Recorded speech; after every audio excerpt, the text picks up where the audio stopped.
Good afternoon. I've done well. It's been a whole week and this is my first afternoon live. So thanks for watching. It's day 7.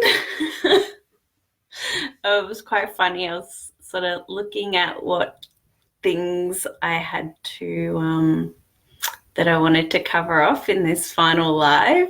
And truth is, I could probably easily, without too much difficulty, squeeze out another week on this topic. I'm not going to.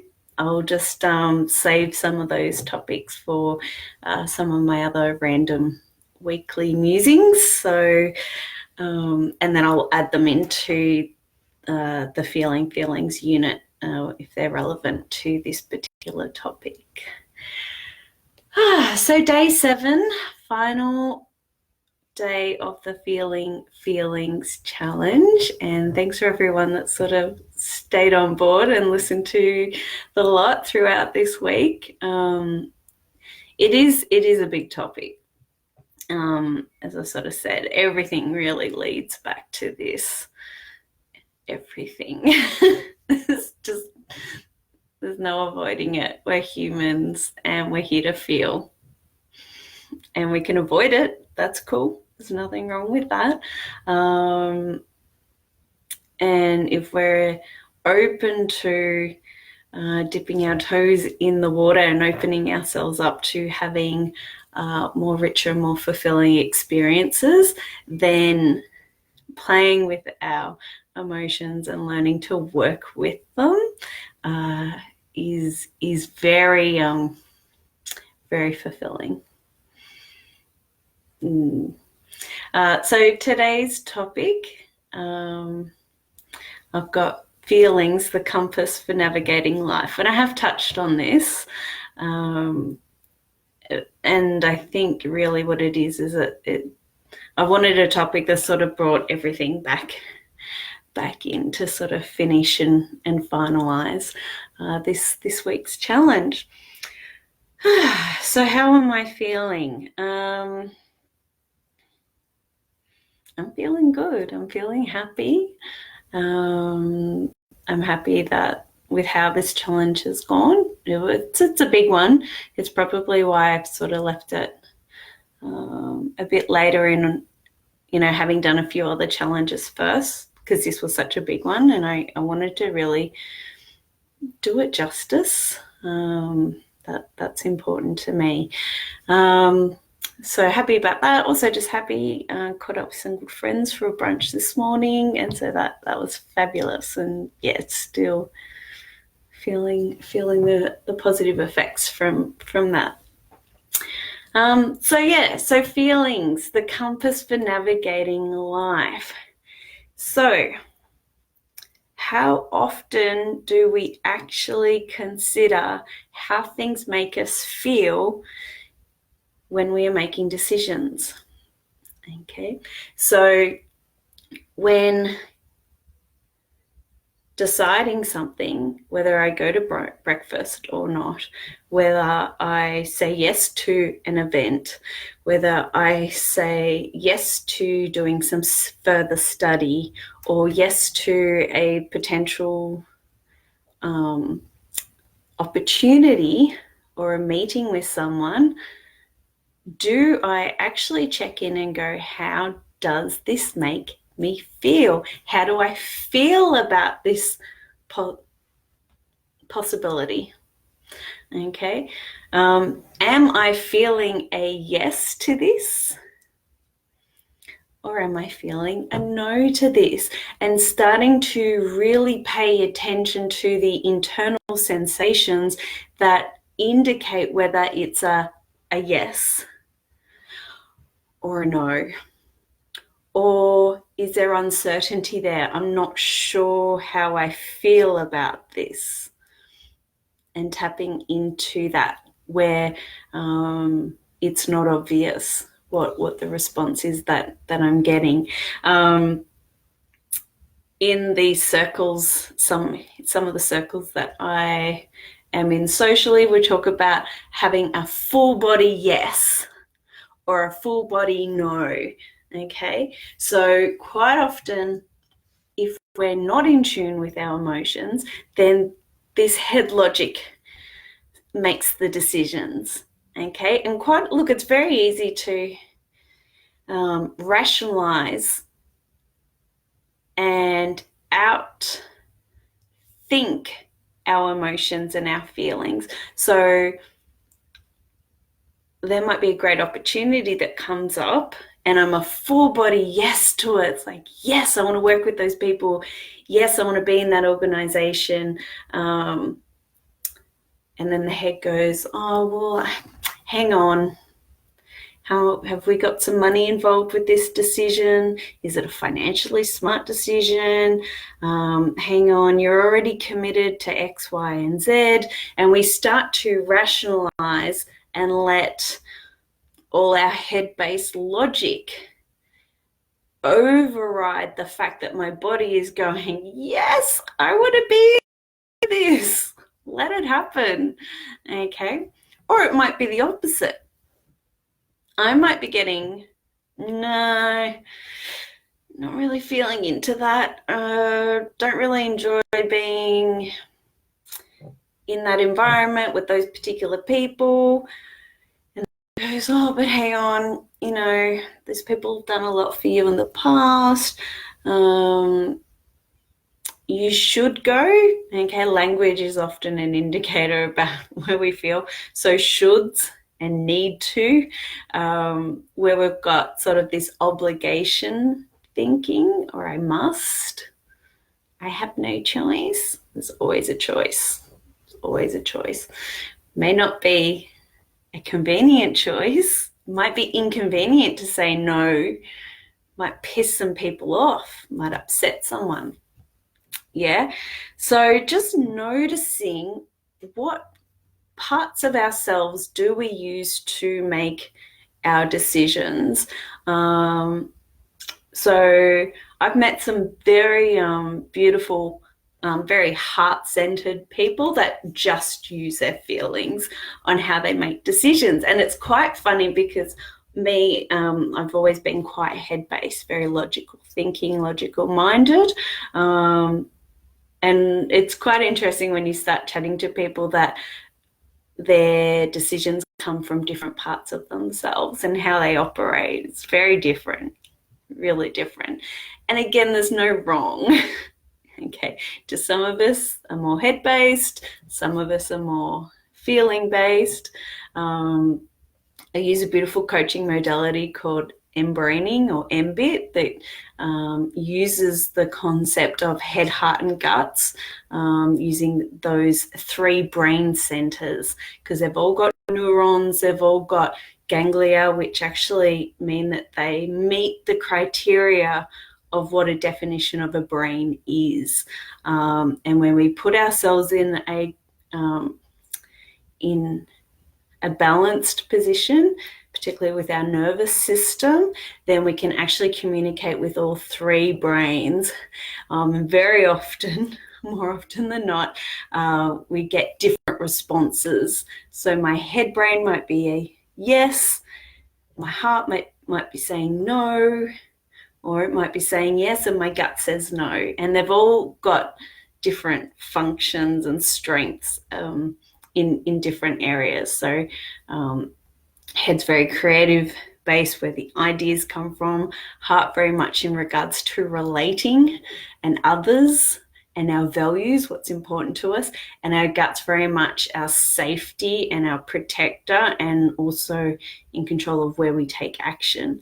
Okay, and it's more often than not, these 3 have different perspectives on our decision making. So embraining is a beautiful modality to tap into the inner wisdom of the other brain centers, and get them all in alignment and on the same page, and being able to consider the different perspectives. Wow, that went off topic. So am I a yes to this? Am I a no to this? And then sort of going, well, is this rational? Okay. As I mentioned, the heart-centered, the more feeling-based people can quite often make decisions that are not necessarily rational or not logically thought out. Okay, and that is totally cool. I'm actually secretly jealous of the heart-centered people because I am just so head-based, and it's been a real process of learning to tap into how I feel about things and really helping that assist me in my decision making. And so where I can, where it's logical to and rational to, I very much do consider how I feel about things now in my decision making. But that's taken some training and some time and work to get to that point. So is it rational? Is it measured? The other thing is too, is once we start sort of unraveling and working with our emotions, is that it can strengthen our intuitiveness. And this has been huge, absolutely huge for me. I didn't have any, I've always had intuitive capability. However, in clearing some of the emotional debris, that's become actually a really big part of how I operate now. And the more I play with intuition, the funner it gets. The more I get surprised by my intuitive prowess, is a good way to put it. So yeah, is it rational? Is it logical? Or is this intuitive? I don't need to know where all of my information is being gathered from. My conscious mind can only focus on a handful of things, plus or minus two, at any one time. So the intuitiveness is enabling the unconscious information to help guide as well. And I don't need to know what information it's collected, but it's giving me wisdom that I can then take into consideration with decision making. On the flip side, if I'm getting a no, is it rational that it's a no, or am I getting a no because it's actually just uncomfortable and I'm not willing to step into that uncomfortable zone to then grow? Okay. Humans, we're very good bullshit artists, and we're great at that when it comes to ourselves. Okay, so I might go, oh, I don't feel like taking up the task at work to do some public speaking. Nah, that's a no. I'm not feeling it. Well, really? Or am I just as uncomfortable? And this may well lead to some growth for myself. Okay, so it's balancing that. Okay, and finding opportunities to grow where it does feel a bit okay, or maybe it is just a flat out no. Maybe it really is not safe for me to do that. Okay, but actually taking the time to consider the possibility that I might be BSing myself right now. Okay, so the other thing is also sometimes contemplating if we've got a feeling and we can't consciously figure out where it's coming from. Okay, so yesterday I really talked about and unpacked the meaning of what feelings can be, and sort of being able to find what the story is underneath. Okay, that's actually causing the sensation that I'm then labeling as a feeling. And what's been really interesting is sometimes we pick up on feelings that are actually not our own. And it's really quite it's an interesting experience, first actually identifying, going, wow, I've got this feeling, but it's not mine. whoa. So a bit of background or science, whatever, to support this concept is that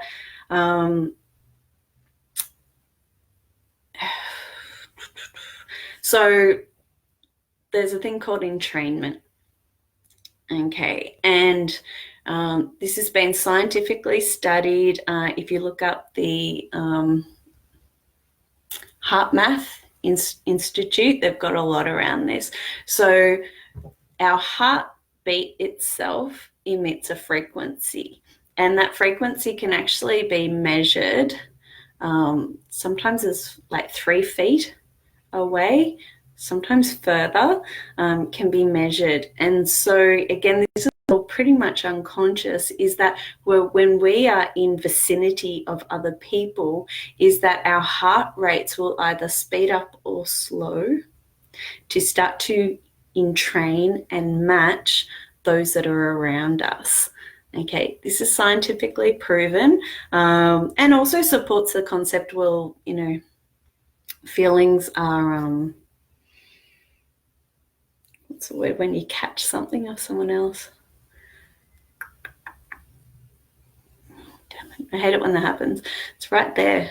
So yeah, someone comes into the workplace and you can just read their feelings, like they're pissed off at the world. Okay, and you go to say hello and you get a grunt back. Well, what happens is generally we get a pissed off feeling as a result. Contagious. Yes, got the word. Okay, so feelings are contagious. Yeah, we get influenced very much by those around us. Yeah, and that is this idea of entrainment. So you might have heard of the word empathy or empathetic, okay, where we actually experience what someone else is experiencing.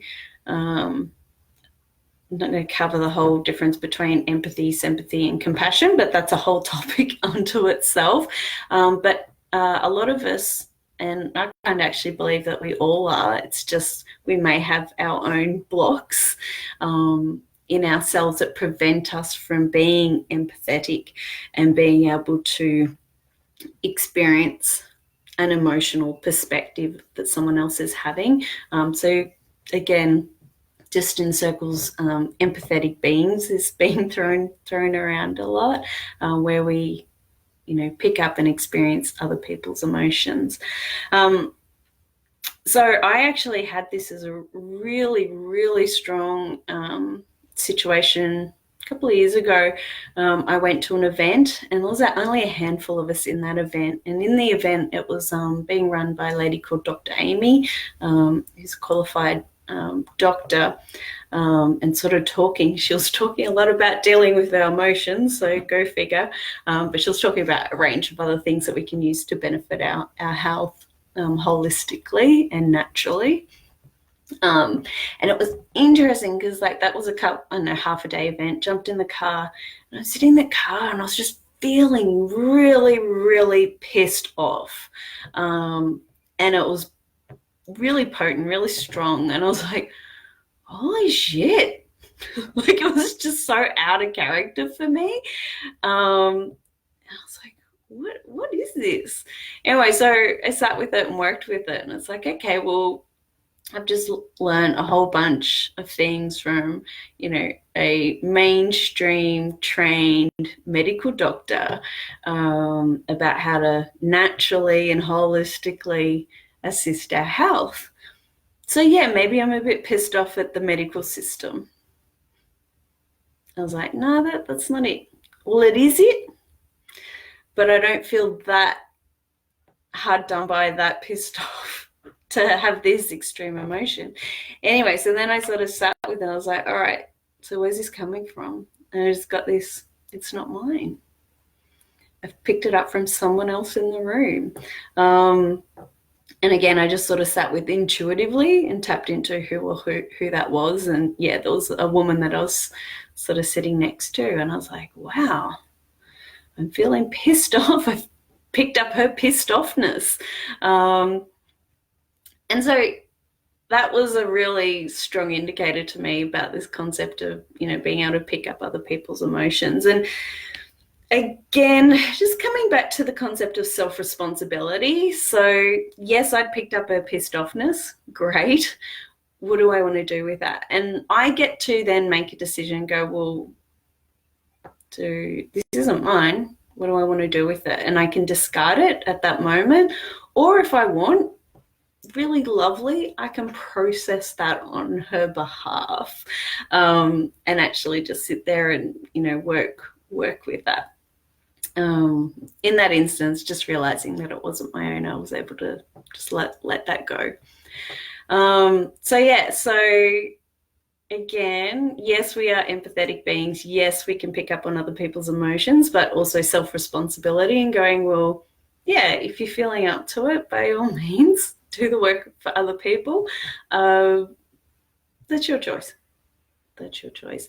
I'm not going to expand on it now, but you can also potentially pick up on collective.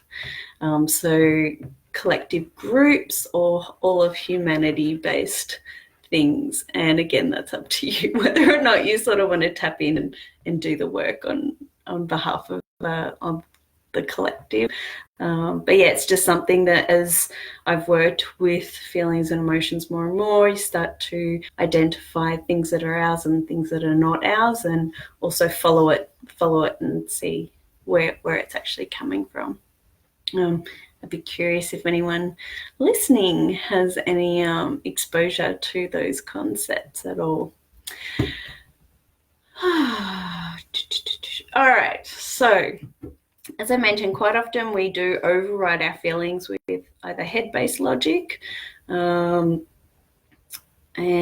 I guess something that I'm working with more and more and more is quite often we make our decisions on other people's perspectives, or we take other people's perspectives into large consideration above and beyond our own feelings. So I gave the example earlier of like, wow, if I say no to going to that event that I really don't feel like going to, then they'll upset people. They might think that I'm selfish. My favorite word to eliminate out of the dictionary would be selfish. And so one thing that I sort of like to consider is, right, would I make this decision in the absence of others? What decision would I make in the absence of others? If it really didn't matter what anyone else thought, how they would perceive or judge me, what would I decide?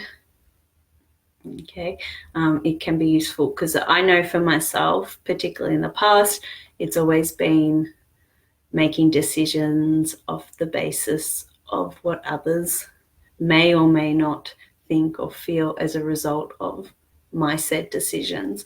And I think what it comes down to is if I make the right decision for me, then ultimately I'm making the right decision for everyone. Because if I continually override my feelings to improve other people's feelings, then I'm going to feel either burnt out, depleted. I've got the wrong word in my head.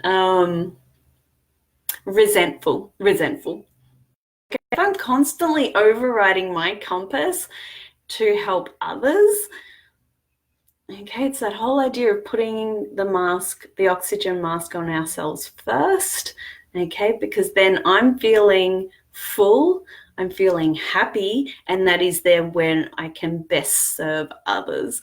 And I'm kind of laughing on the inside just hearing myself, because this is a large thing for me at the minute, is just keeping my cup full so that I can best be of service to others instead of coming from a depleted state.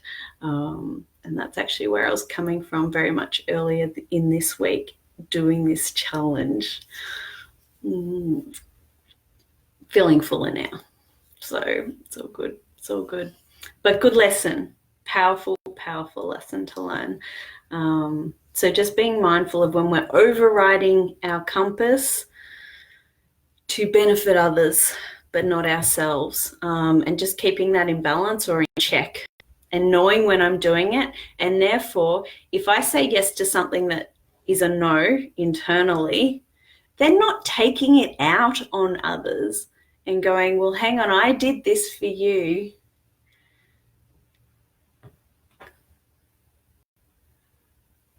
Oh, beautiful. Thanks, Monique. Thank you.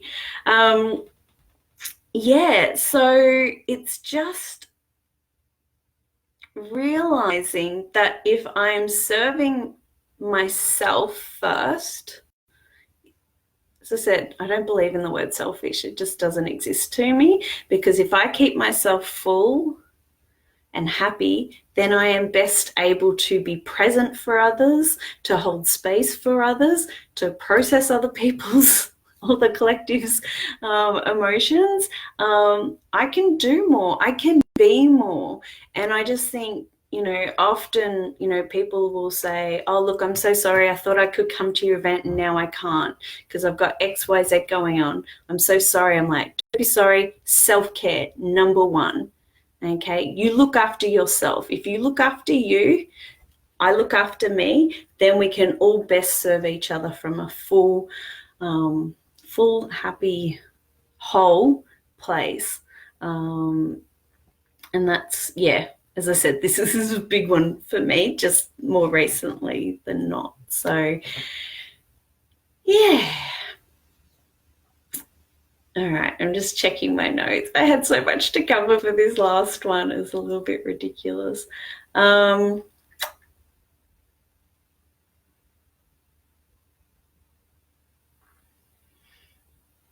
Yeah. So there's the concept of following our bliss or following our joy. Okay, so just doing what feels good. Now, it's very easy because we've grown up in a world where we've got certain constraints where, a lot of us do feel that we have to work to make ends meet and meet certain financial obligations. And so we can't all be, skipping off down to the beach every single day just because that feels good. Okay. However, that being said, self-responsibility. So looking for ways that I can do things that make me feel good every day, even if it is just for a few minutes, just to keep topping up the tank, to keep that feeling good progressing for ourselves. And just by doing little things frequently can make a big difference overall to our balance. So yes, we may not be able to all just pack our bags and run off to the airport. Yeah, because that does feel good to me. However, I can drive a different way to the office so that I see different areas, so that I'm seeing different landscapes and changing the energy for myself. That actually, for me, I'm a very much a variety driven person. That helps fill me up. So yes, I may not have traveled to an exotic location today. However, I went a different way. I saw a different view. It might just be going and sitting with a tree, okay, and meditating, and that might be the thing that sort of fills me up and makes me feel good. Okay, so just looking for ways to bring in the good feels as often as possible.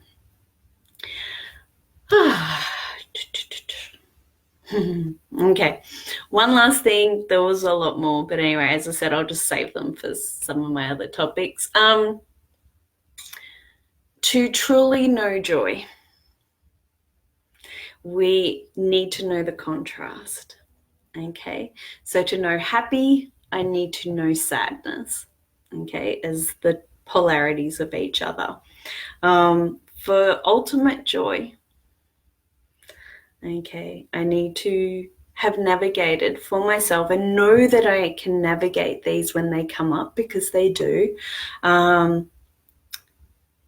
Sadness, pain, suffering, despair, hopelessness. Okay, some real heavy, not so pleasant feelings.